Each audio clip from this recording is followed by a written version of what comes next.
Hello guys, welcome back to the Calcutta junction. আমি ঋত্বিক। আজকের ব্লগটা আমার কাছে সত্যিই খুব স্পেশাল, কারণ আজ আমরা এক্সপ্লোর করতে চলেছি দিল্লির হৃদয়ে দাঁড়িয়ে থাকা কয়েকশো বছরের পুরনো ইতিহাস, স্পিরিচুয়ালিটি আর ওল্ড দিল্লির সেই আইকনিক ভাইব। আজ আমরা চলে এসেছি ইন্ডিয়ার অন্যতম ফেমাস হিস্টোরিক্যাল মসজিদ জামা মসজিদে। সকাল থেকেই এক্সাইটমেন্টটা অন্যরকম ছিল। আমরা মেট্রো ধরে জার্নি শুরু করলাম। দিল্লি মেট্রোর জার্নি অনেস্টলি আমার সবসময়ই ভালো লাগে। এত মডার্ন কানেক্টিভিটি, এত ক্লিন স্টেশন আর পুরো সিটিটাকে যেভাবে কানেক্ট করেছে সেটা সত্যি ইমপ্রেসিভ। মেট্রো চেঞ্জ করতে করতে আমরা পৌঁছে গেলাম জামা মসজিদ মেট্রো স্টেশনে।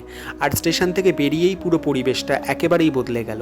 চারিদিকে পুরনো দিল্লির সরু রাস্তা, মানুষের ভিড়, দোকানের ডাক, রাস্তায় খাবারের ধোয়া, আতরের খুশবু অর্থাৎ সুগন্ধ, সব মিলিয়ে মনে হচ্ছিল যেন ইতিহাসের একটা দাস্তান, মানে জীবন্ত গল্পের মধ্যে ঢুকে পড়েছি।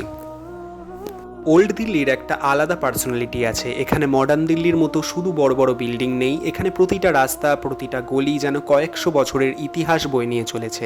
ধীরে ধীরে আমরা জামা মসজিদের দিকে এগোচ্ছিলাম। রাস্তার দুপাশে ছোট ছোট দোকান, ইসলামিক টুপি, আতর, তসবিহ, ইসলামিক বই, কাবাব শপ আর পুরনো দিল্লির বিখ্যাত স্ট্রিট ফুডের দোকান দেখা যাচ্ছিল।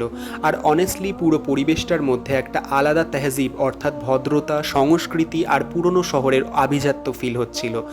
দূর থেকেই চোখে পড়ছিল জামা মসজিদের বিশাল মিনার আর ডোম। তো hello guys, welcome to my channel the Calcutta junction. আমি ঋত্বিক। তো এখন ব্যাকগ্রাউন্ডটা অনেকটাই অন্ধকার। তো এই প্রথম আমি এসছি কোনো মসজিদে। আমি এসছি দিল্লির জামা মসজিদে। পেছনে ব্যাকগ্রাউন্ডটা তোমরা দেখতেই পাচ্ছ। ক্যামেরাটা লাইটটা যেহেতু কম, তাই অনেকটা কোয়ালিটিটা ডাউন আসছে।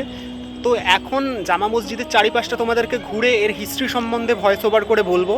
আর জামা মসজিদের আশেপাশের এরিয়া কী কী খাবার পাওয়া যায় না পাওয়া যায় পুরো জিনিসটা তোমাদের বিস্তারিত বলবো। তো তোমাদের যদি এই ভিডিওটা ভালো লাগে, অবভিয়াসলি আমার চ্যানেলটাকে তোমরা সাবস্ক্রাইব করে বেল আইকনটা প্রেস করে দিও। এতে যখনই কোনো ভিডিও ছাড়বো তোমাদের কাছে নোটিফিকেশন পৌঁছে যাবে। আর সামনে থেকে মসজিদটাকে প্রথমবার দেখার ফিলিংটা সত্যিই ভাষায় বোঝানো কঠিন। বিশাল লাল বেলে পাথরের স্ট্রাকচার, সাদা মার্বেলের ডিটেলিং আর মুঘল আর্কিটেকচারের গ্র্যান্ডিওর অর্থাৎ পুরো জায়গাটাকে একেবারে শাহী অর্থাৎ রাজকীয় লুক দিয়েছে। এই জামা মসজিদ তৈরি করেছিলেন শাহজাহান, যিনি তাজমহলও তৈরি করেছিলেন। 1650 সালে মসজিদের কনস্ট্রাকশন শুরু হয়। প্রায় 50,000-এরও বেশি কারিগর এই মসজিদ তৈরির কাজে যুক্ত ছিলেন এবং প্রায় 6 বছর ধরে কাজ চলার পরে 1656 সালে মসজিদ নির্মাণের কাজ সম্পূর্ণ হয়। এই মসজিদের আসল নাম হলো মসজিদ ই জাহান নুমা। এখানে জাহানের মানে হচ্ছে পৃথিবী আর নুমা অর্থাৎ দেখা, অর্থাৎ এমন এক মসজিদ যেখান থেকে পুরো পৃথিবীকে দেখা যায়। সত্যি বলতে দাঁড়িয়ে দাঁড়িয়ে মসজিদ তার বিশালতা দেখলে নামটার অর্থটা সত্যিই অনুভব করা যায়। জামা মসজিদ শুধুমাত্র একটা ধর্মীয় স্থান নয়, এটা ভারতের মুঘল ইতিহাসের একটা গুরুত্বপূর্ণ অধ্যায়। এই মসজিদ তৈরিতে লাল বেলে পাথর আর সাদা মার্বেলের ব্যবহার করা হয়েছে। ইসলামিক আর্কিটেকচারের সিমেট্রি, বিশাল কোর্টিয়ার্ড, ডোম ডিজাইন আর আরবিক ক্যালিগ্রাফি পুরো জায়গাটিকে একেবারে মাস্টারপিস বানিয়ে তুলেছে।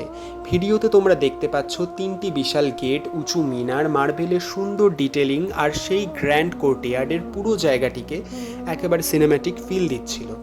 এই মসজিদের কোর্টিয়ার্ডে একসাথে প্রায় 25,000 মানুষ নামাজ অর্থাৎ ইসলামের প্রার্থনা পড়তে পারেন।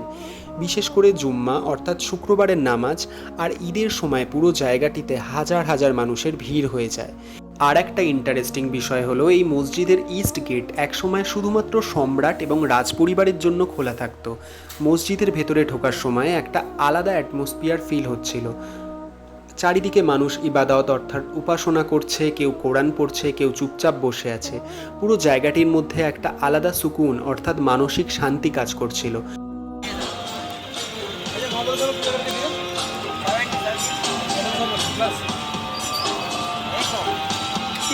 तीन और क्या है मोबाइल छोड़ के तो मैम पहले आप आ जाइए।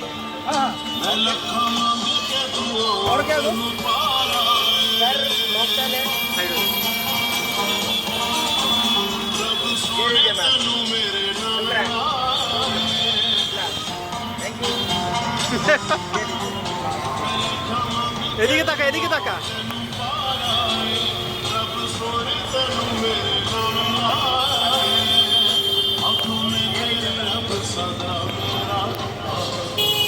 एक बार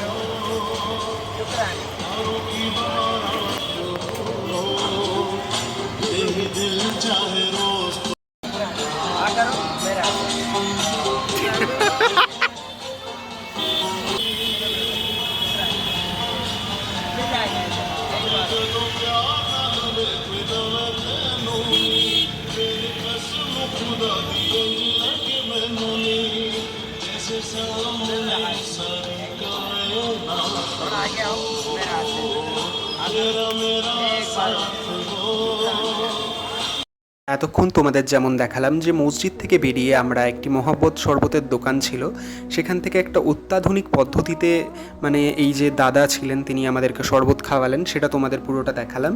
তো এখন আরও কিছু মানে মসজিদ সংক্রান্ত ইতিহাস তোমাদেরকে জানানো বাকি, এখন সেটাই তোমাদেরকে বলছি। যেমন এখানে আর একটা পার্সোনালি আমার একটা বিষয় খুব ভালো লেগেছে, এখানে শুধু মুসলিম ধর্মাবলম্বীরাই নয়, বিভিন্ন ধর্মের মানুষ ট্যুরিস্ট হিসাবেও এখানে আসছেন। কারণ জামা মসজিদ শুধু একটা মসজিদ নয়, এটা ভারতের কালচারাল হেরিটেজেরও একটা গুরুত্বপূর্ণ অংশ। মসজিদ ঘোরা শেষে আমরা ওল্ড দিল্লির ফেমাস স্ট্রিট ফুড এক্সপ্লোর করলাম। একটা কাবাবের দোকানে গেলাম, সেখান থেকে আমরা শিক কাবাব অর্ডার দিয়ে দিলাম, সেটাও খেতে একদম অসাধারণ ছিল। যে জায়গাটা দিয়ে এখন আমি যাচ্ছি, এখানে চারিদিকে চারকোল স্মোক, লাইভ কুকিং আর স্পাইসি অ্যারোমা পুরো জায়গাটির ভাইবকে আরও ইন্টেন্স করে তুলছিল। সত্যি বলতে ওল্ড দিল্লির কাবাবের টেস্ট একদম আলাদা। এখানকার খাবারের মধ্যে একটা অথেন্টিসিটি আছে, যেটা অনেস্টলি অন্য কোথাও একটা ফিল করা যায় না। তারপর মসজিদ ঘোরা শেষ করে আমরা কিছু লোকাল স্ন্যাক্সের খাবার কিনলাম। রাস্তায় প্রতিটি দোকানের মধ্যেই যেন পুরনো দিল্লির একটা কিস্সা মানে স্মৃতিময় গল্প লুকিয়ে আছে।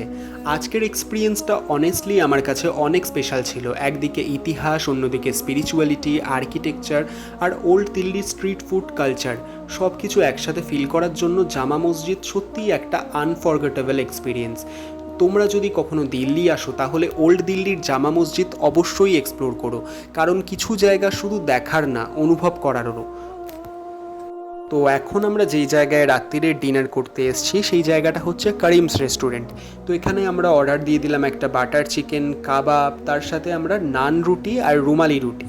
তো এইটা নিয়ে আজকে আমাদের ডিনার শেষ হলো। এখান থেকে আমরা বসে বসে খেতে খেতে প্ল্যান করছিলাম যে খাওয়া শেষে এখান থেকে কিছু আতরও কিনে নিয়ে যাব, কারণ মসজিদের পাশে আমি শুনেছিলাম যে অনেক ভালো ভালো আর কম প্রাইসে আতর পাওয়া যায়। তো এখানে খাওয়া দাওয়া শেষ করে আমরা আতরের দোকানেও যাব, সেটাও তোমাদের সাথে ভাগ করে নেবো।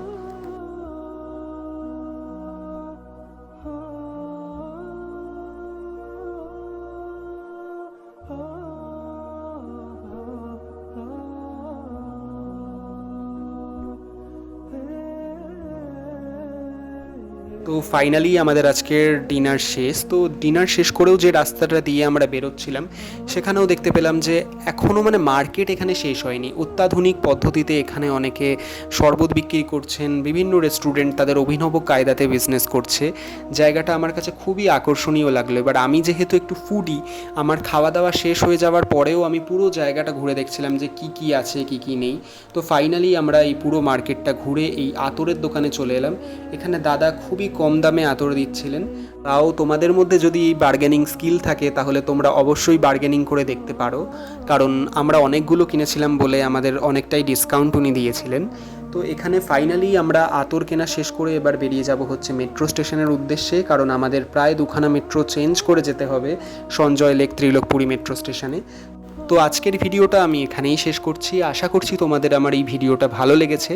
তো তোমাদের যদি এই ভিডিওটা ভালো লেগে থাকে তাহলে অবশ্যই লাইক করো আর সাবস্ক্রাইব করতে ভুলো না। আর সাবস্ক্রাইব করে বেল আইকনটা প্রেস করে দিও, যাতে যখনই আমি কোনো ভিডিও ছাড়বো সেই নোটিফিকেশানটা যেন তোমাদের কাছে পৌঁছে যায়।